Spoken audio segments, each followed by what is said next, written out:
foi divulgada a data para o calote da dívida americana caso não haja um acordo entre os partidos ou dentro do Congresso para poder renegociar o teto da dívida americana. O que eu quero falar aqui não é necessariamente sobre essa data de agosto de 2025, que não é segredo para ninguém, afinal de contas já foi repetido por toda a mídia americana, mas o objetivo é falar o que está por trás dessa narrativa e passar um entendimento da mecânica monetária como ela de fato é e não como se diz por aí, que é bem mais complicado do que a gente imagina, mas eu vou simplificar bastante aqui para o seu entendimento no podcast de hoje. Então, primeiro a gente precisa entender a linha de raciocínio que foi feita aqui. Então a gente está no impasse nesse exato momento, porque a dívida americana não para de crescer e você precisa renegociar isso, mas para isso você tem que ter o acordo ali entre ambos os partidos, né, republicano, democrata, e gera todo esse teatro que a gente já viu por acho que 11 vezes no passado, desde os anos 80, e é sempre a mesma coisa. Você cria aquele terrorismo para poder justamente usar como uma arma, né, de negociação para que cada partido quer, e chega um momento em que você faz as pazes ali temporariamente e aprova um novo teto e a vida continua. Só que eu quero que você entenda a mecânica que está por trás disso, porque você já chega à conclusão de que se por algum motivo for diferente dessa vez, os Estados Unidos vão dar um calote imediato em toda a dívida americana, o governo vai congelar, você não vai pagar mais os funcionários públicos e todos os benefícios e toda a máquina, inclusive o exército americano, vai parar de receber dinheiro da noite para o dia. Mas não é assim que acontece. Então, vamos ver aqui parte a parte, né? Vamos por partes aqui. Seguinte, esse gráfico ele mostra a conta corrente do Tesouro, que a gente chama de TGA, que é o Treasury General Account. Então, ele é basicamente uma contabilidade que é feita pela diferença do que se gasta com o que se arrecada por impostos e pelos bonds americanos, certo? Pela dívida americana. Então, ele é importante que você entenda, apesar de ser muito contraintuitivo o que eu vou falar, a gente tem a impressão de que é daí que vem o dinheiro que o governo americano vai usar para gastar, certo? Para fazer as coisas. Então, se você não tem dinheiro, você não pode gastar, mas não é assim que funciona. Isso é nada mais, nada menos do que uma contabilidade para fazer a diferença entre o que se arrecada e o que se gasta. Então, se ele começa a cair, significa que você está gastando mais do que a velocidade que você está arrecadando em impostos e bonds. Se ele começa a subir, significa que ou você está arrecadando mais, né, mais rápido, ou você está gastando menos, né, um dos dois. Então, só que o governo em si, pela forma que ele funciona, até aqueles famosos computadores que o Elon Musk encontrou, o dinheiro não existe. Então, quando você cria um gasto governamental, né, um déficit público ou qualquer coisa nesse sentido, ele é aprovado pelo Congresso, esse gasto é feito, independente de ter dinheiro ou não. Não é vindo dos impostos ou dos bonds. Mas, enfim, para dar uma impressão, aí toda a legislação americana é feita dessa forma, dá a impressão de que exista ali uma mecânica que impeça, né, de você fazer. Isso vale para praticamente todos os governos, não é uma coisa somente americana. Mas, enfim, qual que é a preocupação que você tem? Você vê o saldo dessa conta, que ele foi subindo, descendo, etc. Isso aqui é desde a pandemia de 2020, né? Você vê uma injeção gigantesca ali em 2020 e tal. Aí gastou-se, depois se recuperou e agora nós estamos numa queda livre, o que era previsto. Já falei em capítulos anteriores que esse talvez seja cria aquela bolha onde você começa a gastar dessa conta, mas depois que você tem uma renegociação da dívida, né, ocorrendo, você precisa recompor essa conta e aí gera ele começa a sugar a liquidez do mercado e aí aumenta a probabilidade de uma queda, né, nos mercados, que aumenta mais ainda toda a instabilidade que nós já temos em 2025. Agora, a parte que eu quero falar hoje não é nem isso, é em relação beleza, acabou essa conta, o governo vai parar de pagar?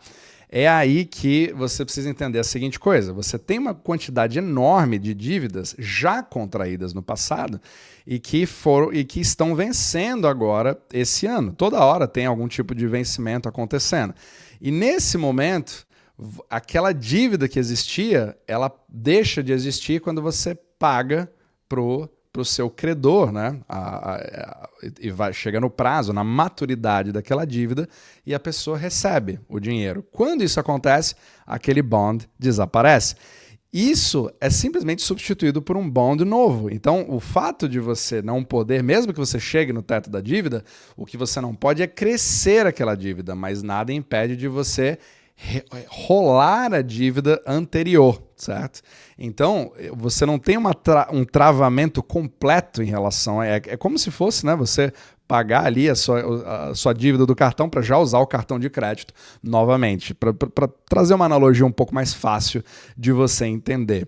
Então, como os Estados Unidos emitiram uma quantidade muito grande de dívidas, principalmente voltada para o curto prazo, são as primeiras que vão vencendo já agora, e essas dívidas também podem ser remitidas desde que você não aumente o todo. Então, existe toda uma rolagem que acontece, mas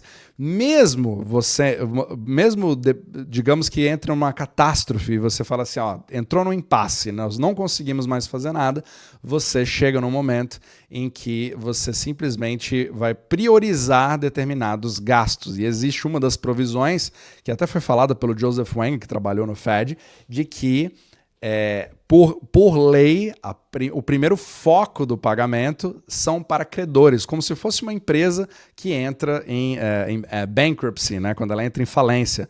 Aí você paga primeiro os credores antes de pagar os acionistas, digamos assim. Então, essa provisão ela faz com que os juros da dívida americana sejam os primeiros a serem pagos, porque criou-se toda uma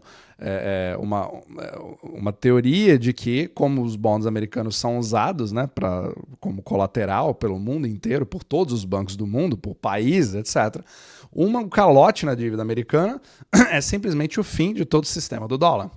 E aí cria-se essa coisa. Isso aqui não sou eu defendendo o sistema, novamente. Pelo contrário, é um sistema completamente confuso e insustentável. Porém, é assim que ele funciona. E, por definição, pela quantidade enorme de demanda, principalmente no exterior, pela falta de dólares que tem no mercado, no sistema euro-dólar, nos dólares fora dos Estados Unidos, a demanda, principalmente quando você emite menos ainda desses bonds, pela limitação temporária que se tem, cria problemas maiores ainda no exterior, para você ver a bagunça. E tudo isso mexe com a liquidez mundial. Mexeu com a liquidez mundial, mexe com os mercados, percebe?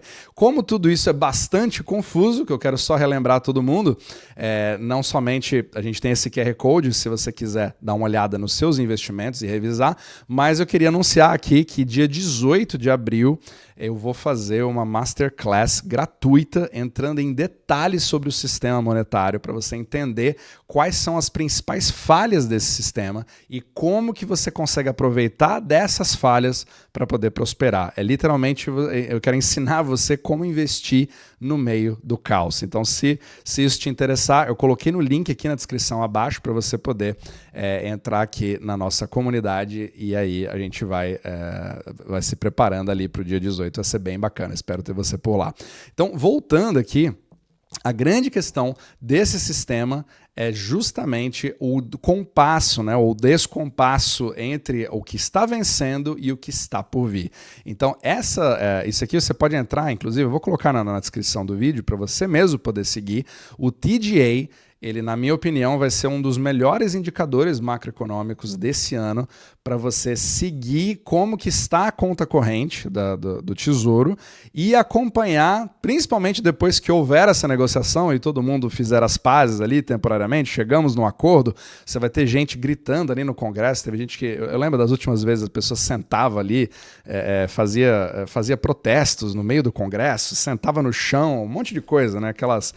É literalmente um teatro político, mas chega uma hora que ele acaba, e quando ele acaba você precisa começar a repor essa conta, e é aqui que quando voltar a subir o TGA, você percebe, você precisa puxar ele de algum lugar. Esse dinheiro não está na economia. Então você puxa ele da economia e isso afeta ações, afeta Bitcoin, afeta ouro, afeta um monte de coisa. Então a gente vai conversar também sobre esse tipo de assunto na Masterclass para você entender exatamente o que está acontecendo, o que dá para ver em 2025. Mas vai ser muito interessante ver esse passo, é até fascinante. Eu convido você a assistir não sei se no Brasil o melhor assim em economia seria CNN, etc. Aqui seria CNBC, para você ver a narrativa da mídia tradicional, como eles levam em consideração isso, e aí você contrastar com essa visão, entendendo a mecânica de como funciona o TGA, como funcionam os gastos governamentais, como que funciona a emissão de bonds, por que os bonds